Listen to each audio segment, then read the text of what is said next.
안녕하세요. 민정삼의 잘잘못못 원장님.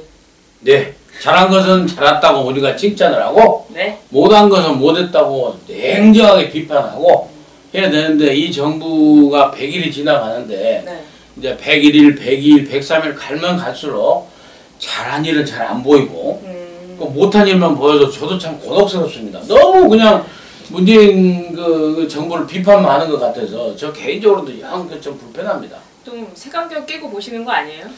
그러니까 저는 색안경이 없는데, 네. 그래도 이제 제가 한번 눈을 씻고 다시 한번 찾아봤더니 예. 잘한 일이 좀 있긴 있어요. 아, 있어요? 아주 소소한데 내년 예산 중에서 예. 그 특수활동비 있잖아요. 눈먼 돈. 네네. 네, 눈먼 돈. 그러니까 홍준표 뭐 그 대표도 상임위원장 시절에 뭐 그렇죠. 자기 뭐 생활비로 쓰고. 원내대표인가 네. 뭐 생활비로 쓰고 뭐 해서 그 썼던 감옥 가 계신 국회의원들도 계시고 하는데, 그 특수활동비 있지 않습니까? 네, 예. 특수활동비를 18%를 삭감했더만요. 아. 내년 예산에. 아, 특수활동비를. 네, 그러니까 대통령 그 비서실부터 경호실, 경찰청 이렇게 포함해가지고 19개 정부 기관에서 이 영수증 없이 쓸 수 있는 이 특수활동비, 그걸 갖다가 3,289억을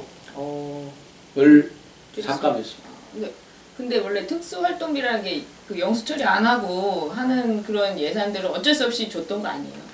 근데 뭐 네. 수육 먹을 그 곰탕 먹으면 다 해결돼요. 아, 그래요? 그게 잘한 겁니까? 오랜만에 나는 이해했어. 잘한 게 잘했다. 근데 예. 그 제가 수치를 잘못 말씀드렸는데, 네. 그 718억을 이제 아낀 거예요. 아, 718억. 예, 작년에 한 4천억 했는데 예. 이번에 한 3,300억 정도 했다 네. 이거죠. 예, 예, 예. 근데 원장님 이거 줄인 거는 예? 다른 복지 예산 쓰려고 줄인 거 아니에요?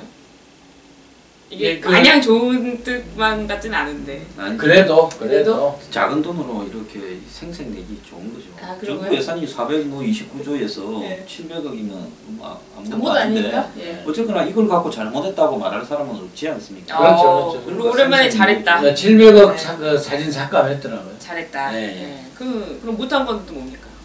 아, 얼마 전에 아니 엊그저께 보니까 8월 말에 우리 대통령이 또 깜짝으로 점심 식사로 어디 가셨던데? 아, 그러니까 도대체 이 정부의 대통령의 이 쇼는 도대체 언제까지 그 지속될지 내가 참.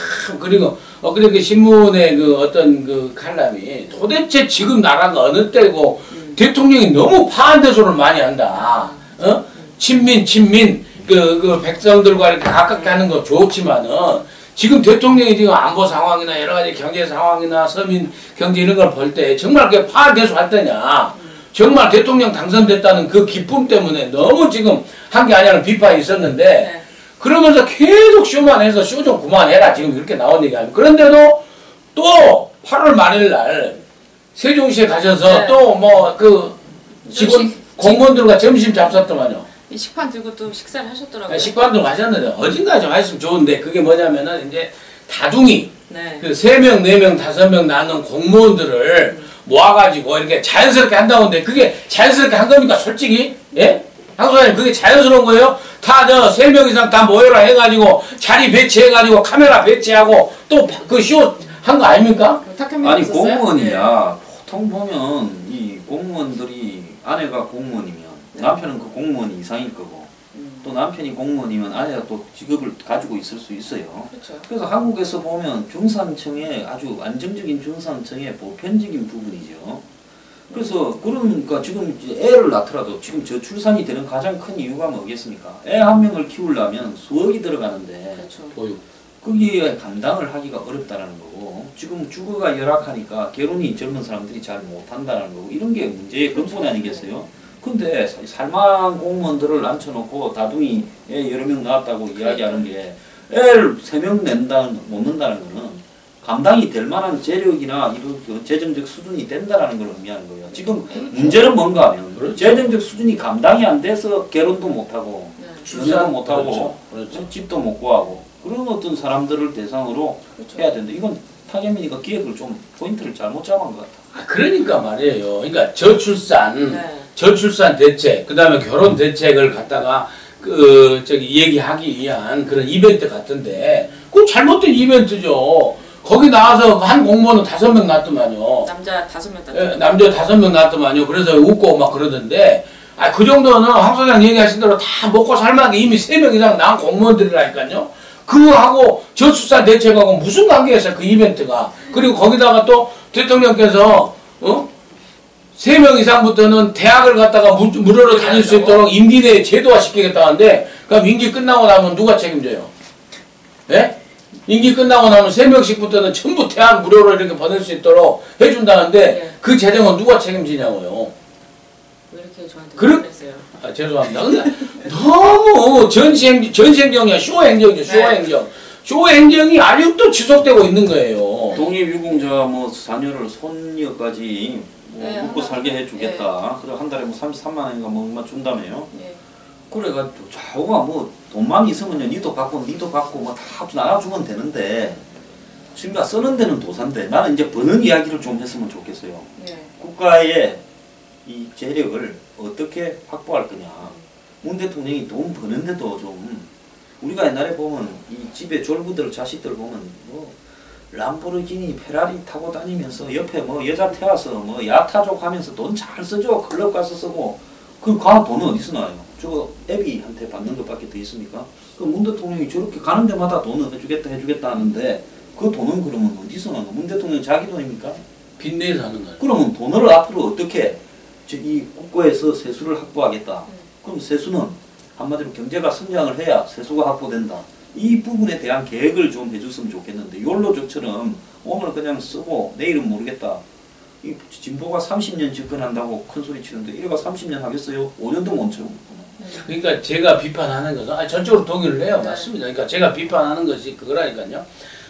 저출산 정책을 하면은 저출산 정책을 가지고 자꾸 이렇게 하고 저렇게 하다 하지 그걸 갖다 다둥이 모아가지고 한다고 그 저출산 정책이 되냐고요. 단순화시켜서 얘기를 하면은 자꾸 왜 자꾸 보여주기 정책 쓰는 정책 인심 쓰는 정책만 하면서 그걸 갖다 쇼로 보여주면서 실질적으로 해야 될 제도화의 문제에 대해서는 실제로 나온 성과가 하나도 없다 이거예요. 그죠? 사병 월급도 보니까는 선거 있는 해만 지금 그 증액시키기로 지금 했더만 그런 의혹이 또 나와요 자꾸. 그러니까 전부 쓰는 것만 갖다가 사병들 월급 우리 자식들 고생하니까 월급 많이 주는 거 좋죠. 방향은 맞다고 봐요. 네? 그 저출산 이런 것도 다둥이 장려 절대 방향도 맞다고 보고 방향은 맞지만은 그 방향을 실천할 수 있는 구체적인 정책을 공무원들과 실질적으로 논의할 생각을 해야지 이렇게 맨날 보여주기 쉬우만 하고 가서 웃고 그거 하면 안 된다 이거죠. 이 엄중한 시기에. 저출산에 대해서요. 정말로 저출산의 원인이 뭔지를 모르고 있는 거 아닌가 싶기는 한데요. 한국이 보면 10년간 150조를 쓰고도 지금 출산이 더 많이 나서니까. 그렇죠. 그럼 그 150조를 안 썼더라도 출산은 이 정도니까 더 내려갈 수도 없어요. 1.2도 안 되니까. 그전에 정부들도 잘못 많죠. 그러니까 돈을 갖다 안 써도 이 정도 저출산은 될 거고 돈을 써도 이 정도 저출산인 거예요. 그러면 그 저출산한다고 들어간 돈은 전부 낭비된 거 아닙니까? 그렇다면 저출산의 기본적인 게 뭐냐? 저는 주거라고 봐요. 맞아요. 주거에 집중을 해야 되는데 이 정권 안 보세요. 뭐 임대주택을 확대하니 도심에 오래된 구도심을 뭐 리모델링하니 온갖 이야기를 하지만은 역시 지나고 나면 이 정권도 이명박 때 보금자리나 박근혜 때 행복주택처럼 주택 문제에서 해결한 거 없이 그냥 돈만 삘삘삘삘 쓰고 끝날 거라. 그럼 저출산의 기본 원인이 주거라고 하면 이 한계에 집중을 해야 된다고 봅니다. 주거 문제에. 네. 근데 그러지 않고 어떤 지자체는 뭐 3번째 애를 낳으면 1억을 준다 뭐 이런 걸 추진 이런 식으로 해가지고는요 해결된 문제가 저는 근본적으로 아니라고 봅니다. 그러니까 아기를 낳으면 여자들이 일하고 맡길 데가 없으니까 사실은 공무원 아니면 애를 낳을 수가 없거든요. 그런데 그 공무원 세종청사가 가면 거기는 다 안정적인 육아 시설 되는 거 아닙니까? 그렇죠. 그런 데서 무슨 저출산을 얘기하고 그 사람들한테 또 혜택을 주겠다고 하니까 이게 보는 일반 여자들이나 엄마들은 황당한 거죠. 거기에 돈이 어마어마하게 들어간 최고급 유치원이에요. 한국에서 제일 좋은. 국회도 그렇잖아요. 국회의원들도.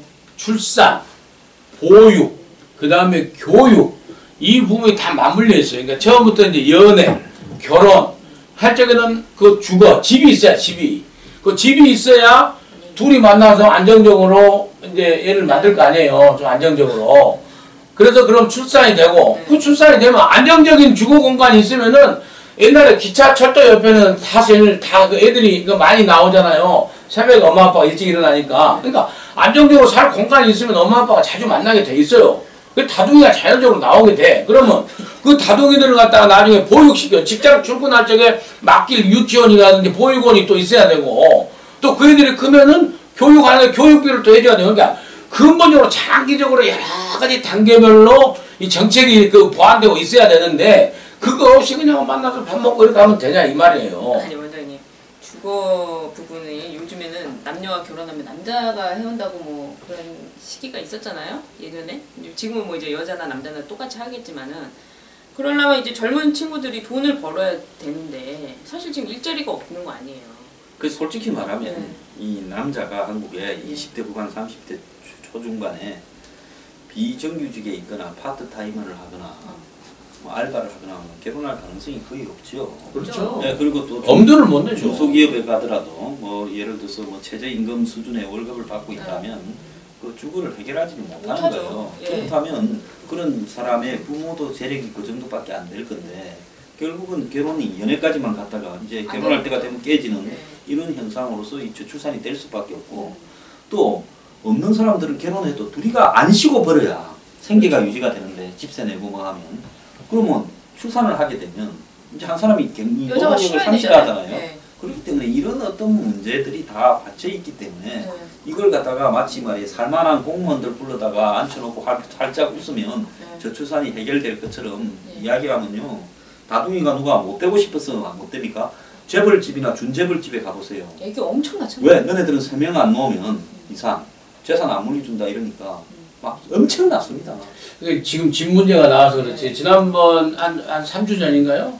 그 배 변호사가 그 집 청와대 뭐 직원들 집 두 채 이상 얘기했는데 얘기했죠. 이번 주에 또 문제가 됐더라고요. 이번 주에 서민들이 허탈감이 보통이 아니에요. 예. 국토부 장관이 다주택자는 적폐다, 뭐 아무튼 나쁘다 이렇게 얘기했는데 본인이 벌써 두 채를 갖고 있었더라고요. 그러니까 당사자가 무슨 이유에서 뭐 요양하기 위해서 한 채를 자기 어디 시골에다 갖고 있었다는데 그것도 서민들이 보기에는 웃긴 거예요. 아, 지는 두 채 갖고 있으면서 우리한테 두 채 갖고 있는 놈들 사람들한테 팔아라 한다. 그리고 조국 민정수석 같은 게 말이 됩니까? 서초동 아파트 있고 해운대 아파트 있는데 해운대 아파트가 안 팔려갖고 지금까지 그래서 하소 두 채 갖고 있다는 게 말이 돼요? 저기 이제 주중에는 서초동에서 살면서 네. 이제 언론에다 대고 이 진보와 좌파의 가치를 역설하고 네. 그 다음에 이제 주말에는 해운대 해운대 가서 이 해운대의 이 바닷가를 내리다 보면서 우아하게 와인과 시가를 하는 뭐 그런 사람입니까? 근데 조국 아파트가요. 조국 그 교수가 거주했던 아파트가 네. 민정수석으로 갔던 바로 그 즈음에 또 재건축까지도 확정이 됐어요. 그 전까지 계속 미비하다가. 그럼 안 파는 거죠. 아, 재건축으로 집값 올라가는데 왜 팝니까? 그러면 그러면은 해운대도 안 팔고 서초도 안 팔고 자기들은 팔지도 않으면서 그 일반 시민들은 지금 집도 못 사고 있는데 이게 지금 맞는 건가요? 그러니까 그 서민들한테 앞뒤가 안 맞는 것을 이제 우리가 하나씩 하자. 너무나 허탈감이 크는 거예요. 특히나 조국 민정수석 같은 경우에는 인사 문제까지 겹쳐 있는 그런 부분이죠. 집도 집이고. 아 보십시오. 지금 문제되는 인사를 저렇게 청와대 인사라는 게 그러자 발굴팀이 있어요. 인사수석이 발굴하고 그 다음에 발굴된 인재들을 갖다가 검증하는 게 민정수석이에요. 그럼 지금 발굴팀도 펑크가 나고 이 검증팀도 펑크가 나버린 거 아니에요. 그러면서 집은 두 채 갖고 있고 이러면서도 끔찍을 안 해요. 인사 문제가 지금 한두 군데입니까? 집 문제에서 갑자기 인사 문제로 가는데 지금 뭐 탁현민부터 시작해가지고 탁현민 같은 나 어이가 없는 게 무슨 지난주에 황 소장이 홍위병이라고 말씀하시던데 나 다시 그 생각이 났어요. 아니 그 정현벽 여가부 장관이 탁현민을 이제는 물러나게 해야 된다라고 그 대통령한테 얘기를 하겠다라고 했더니 정현벽 장관한테 이 그 흔히 말하는 그 댓글 묻어 있죠. 네. 그래서 저 장관 사퇴시켜야 된다. 네. 왜 우리 탁현민을 갖다 물러나게 하느냐.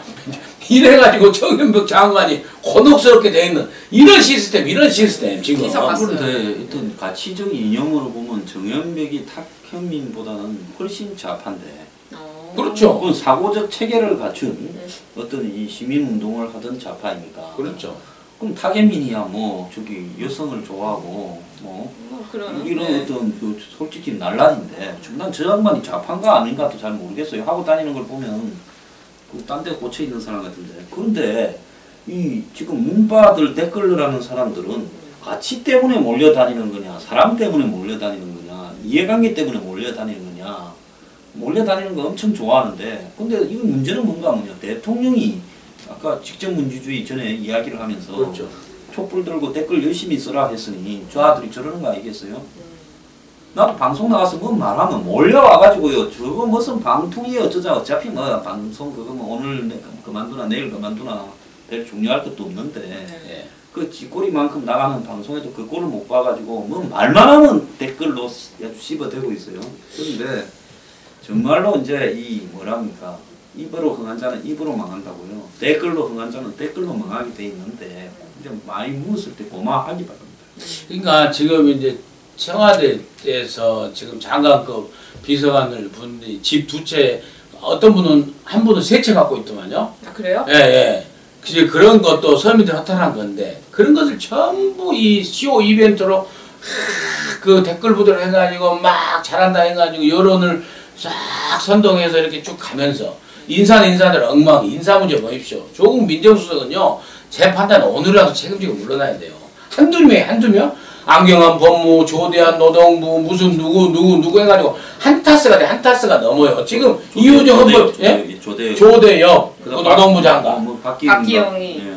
그 다음에, 누굽니까? 강경화, 그 송영무 국방장관도 쉽게, 이호성 방통위원장도 그렇고, 지금 그 국회에서 할 수 없이 하긴 했지만은, 지금 장관 재임한 사람들 청문회 과정에서 보면은 한 10여 명 훨씬 넘어요. 근데 성한 사람이 없어. 지금 김인수는 뭐 장기 대기 상태네요. 그러니까 김희수 헌법재판관. 그 다음에 이번에 헌법재판관. 그렇죠. 이윤이. 이유죠. 그 사람은 보니까 1년 8개월, 1년 6개월 만에 3억을 15억으로 500% 이제 이렇게 성공을 해가 또 무슨 비상장 주식이 상장되고 무상증자, 액면분할되기 전에 다 했더라고요. 내추럴 엔터테인먼트. 그렇다 그러면 그거는 그거야말로 그 살 수도 없는 거야. 내가 안철수 때문에 주식 연구 좀 해가지고 알잖아요.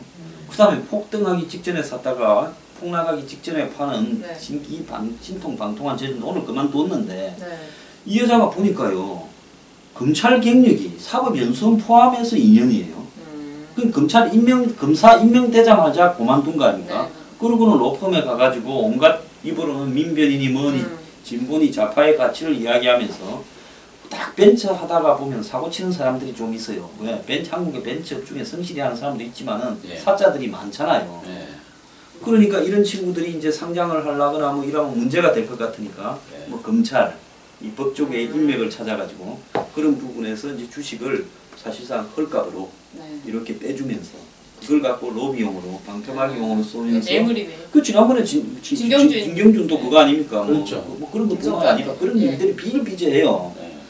전형적인 그런 어떤 틀의 어떤 내용으로 보이고 또 나오는 거는 자기 로펌에 있는 비상장에서 조사하고도 연관되어 있을 것 같다라고 하니까 그만둬 버린 거 아니겠어요? 진짜 자기가 올바른 판단만으로 이 정도로 벌었다면 이 사람은요 이 정권 거래 소장시켜야 됩니다. 그러죠. 한국 거래 소장시켜야 돼요. 탁월한 능력을 갖췄으니까 그거 왜 헌법재판관을 시켜요?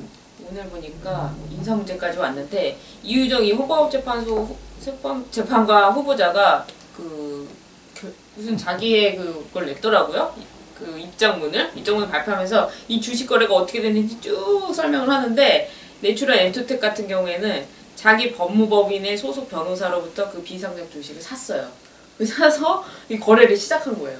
그게 바로 근데 그때 당시에 내추럴 엔터텍에 대해서 그 법무법인이 이제 위임이든지 뭐 그런 걸 하고 있었다는 거예요. 아니 그러니까 이우정 그 후보자가 직접 했든 안 했든 간에 제 상식적으로 저도 주식에서 망해도 보고 해봤습니다만은 제가 89년 90년도에 근데 그 본인이 직접 그 정보를 입수하지 않았더라도 누군가를 통해서 결국에는 내부자 정보 사전 그 정보 내부자 정보 내부 정보 거래의 그 고리 속에 본인도 있는 거예요. 상식적으로 거의 90% 이상 거기 있다고 보면 되는 겁니다. 그게 말이 됩니까? 귀신이 어떻게 그런 주식이 그냥 사면 폭등하고 팔면 폭락하고 이건 귀신도 그렇게 못 맞추죠. 아니 네. 살 수가 없어. 살 수가 내가 돈 갖고 살라 해도 네.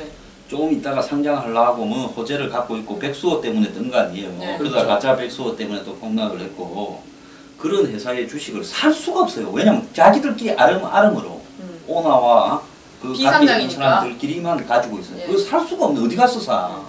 자기가 그렇게 거래해서 샀다는 거 아니에요. 중요한 거는 이 예. 사람이 이런 거래라는 게 변호사로서도 할 일이 아니고 이 사람이 헌법재판관으로서 활동을 할 수 있느냐.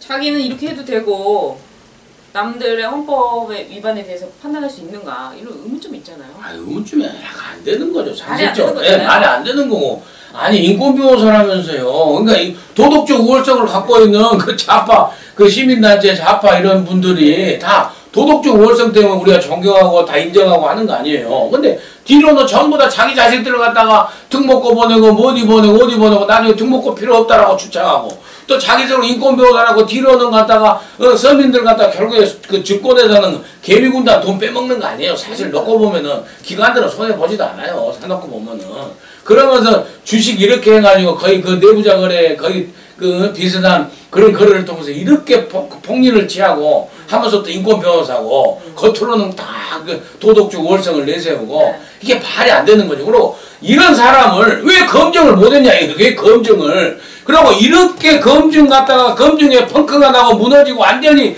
그 발굴 시스템과 검증 시스템이 붕괴된 이 인사를 왜 대통령은 아직도 가만히 놔두고 있냐 이거예요. 왜 야당은 또 조용히 하고 있고 저는 이해가 안 가요. 왜 그런 거예요? 왜 그러겠어요? 제가 볼 때는요. 네. 이 검증 시스템이 고장이 난 거죠. 왜? 사람을 볼 때 자기들하고의 어떤 인맥관계 누가 추천하는 통로가 있다고 봅니다. 박근혜 정부에서 최순실 3인방 뭐 최경환 뭐 이런 라인 윤상현 움직였듯이 뭐 있을 거라고 봐요.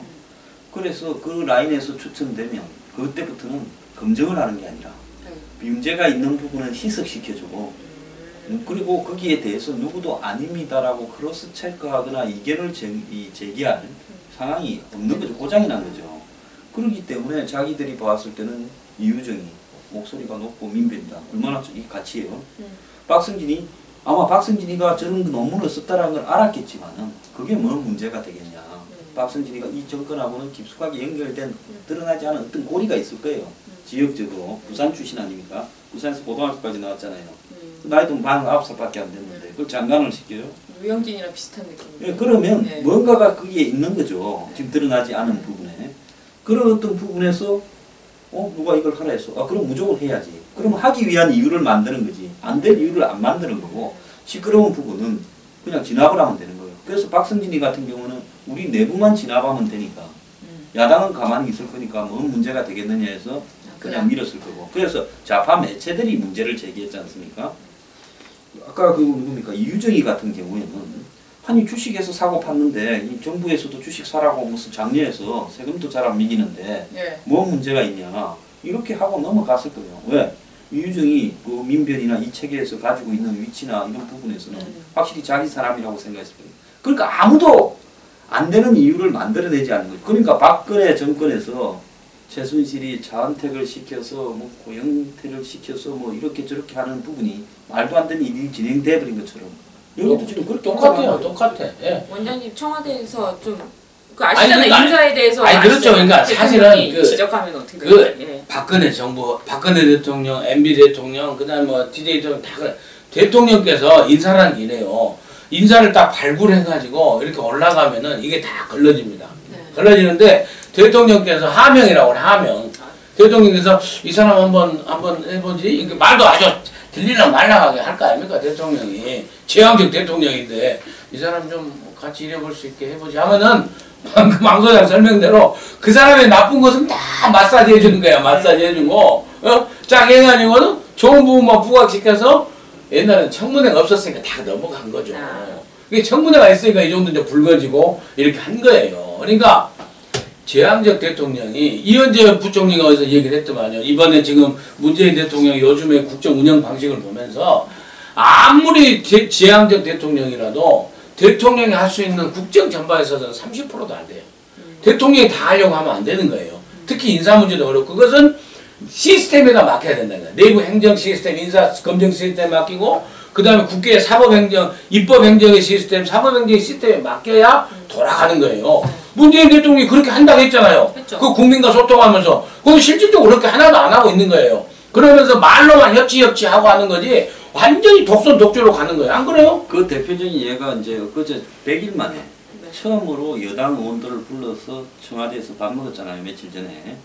그러다가 이제 박용진 의원이 좀 식사는 부실하지만 뭐 정권을 제대로 성공시키자는 의지는 강했다. 아부한 거죠. 그랬는데도 박용진이가 부실하다는 말을 썼다고 글이 달라 들어가고 조졌잖아요. 근데 여기서 제가 하고 싶은 이야기는 지금 더불어민주당 의원 중에서 과연 국정에서 자기가 주도한다라는 책임감을 갖고 적극적인 사람이 몇 명 있겠는가? 100일 동안에 팽개쳤던 거 아니에요. 겉으로 소통한다면서 온갖 쇼를 하면서 자기 여당하고도 제대로 지금 정책 협의라든지 한마디로 국정 운영에 대한 방향을 설명을 해줘서 그리고 여당의 인재풀을 활용을 해서 하고 있는가? 저는 안 그렇다고 보거든요. 네. 그럼 어디서 나오는 거예요? 이 인재품이 지금? 제가 봤을 때 이 예. 정권에도 이해할 수 없는 인맥. 나는 박승진이 어디서 불러왔을 건가가 굉장히 의문이거든요. 좀 이상하죠. 그런 어떤 네. 부분에서 봤을 때 중소기업 벤처부라는 건 유일하게 사실 새로 만들다시피 한 하나의 부서지 않습니까? 신설했잖아요. 이거. 그런데 거기에 저 장관을 저런 식으로 이렇게 했다. 그런데 그 맥락이 인맥이나 굴러온 맥락이 어디서 인물인지 납득이 안 가요. 여기에 최순실 있는 거 아니에요 혹시? 근데 조현옥 인사수석이 이런 걸 발굴하는 거잖아요. 하겠다고 했잖아요, 조현옥이가. 그렇죠. 그러면 아니 그뭐 인물 조현옥을 또 대한민국 찍어봤나? 인물 백과사전 넣고 이렇게 사람 추려도 어떻게 박성진 같은 사람 지금 어떻게 유영진을 추리고 하겠습니까? 그래서 전반적으로 아, 누가 추천을 하나 지금? 이해가 안 가. 저는 물밑에서 움직이는 또 다른 인맥이 있어서 이런 사람들이 튀어나오고 당연히 그러죠. 예, 그러다 보니까 이제 걸러지지가 못하는 거죠. 누구 하지 하면 아까 말한 대로. 아니, 그러니까 발굴 시스템에서 오작동 된 거라니까요. 근데 그리고 시스템을 발굴되고 고치지 않았네. 검증 시스템도 완전히 오작동 된 거고 발굴 시스템이 똑같잖아요. 아니 그 최순실이 통해서 고영태 가니까 고영태는 관세청장으로 국세청장으로 잘못 알아가지고 그 추천했다는 거 아니에요. 지금 그래서 그 박성진 후보자도 마찬가지예요. 창조과학이라고 네. 여러분 한번 그 포털에 한번 검색해 보십시오. 창조과학 지금 어떻게 나오는가? 통일교 그 제7일 안식일교회 이렇게 나와요. 말하자면은 이를테면 그래서 종교에서 지금 반대하는 이유가 뭐예요? 종교 그 이론에 대해서 성경에 준해서 과학을 해석하고자 하는 극단적인 그 원리주의자들에 대해서 카톨릭이라든지 정통 기독교 개신교에서도 반대 지금 종교계에서 박성진 대표 물러나라는 거 아니에요? 후보자 지금 사실 한국에서는 창조론이냐 진화론이냐라는 논란이 안 벌어지고 있어요. 미국에서 극단적인 기독교에서 벌어지고 있는 부분인데 근데 한국에서 이 창조론 학회라는 부분에 있다라는 거는 그 문제가 많은 거죠. 이 그 박성진 후보자 같은 경우도 지금 얘기가 되면은요. 네. 포털 검색에 한번 해보십시오. 창조과학론을 치면은 나오는 게 제7일 안식일교회 통일교 이렇게 나와요. 그러면서 그 기독교 원리주의자들 때문에 여러 가지에서 우리 국내에서는 카톨릭은 물론이고 기독교 개신교에서도 지금 반대를 하는 그런 이론이거든요. 그래서 지금 종교계에서 박성진 후보자를 반대하는 거예요.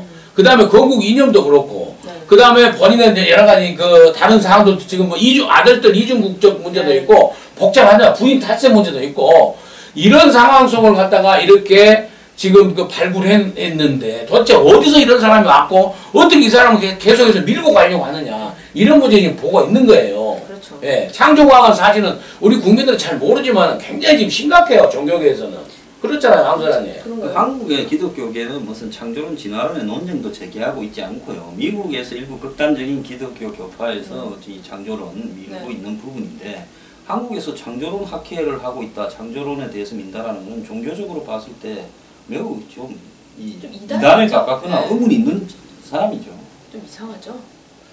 예, 하여튼 그래서 지금 종교계에서 반대하고 그 다음에 네버스는 이제 그 건국절을 갖다 문제하고 또 이승만 대통령한테 하여튼 이 정부하고는 코드가 안 맞아요. 그런데 어떻게 발굴했냐? 그래서 모르고 발굴했는지 아니면은 알고도 지금 마사지를 해놓은 상태에서 지금 이게 나중에 들통난 건지 지금 그 부분도 좀 까리합니다. 한국의 과학을 담당하는 과학기술계의 인사들 중에서 행정 능력이 있는 사람이 한둘이겠습니까?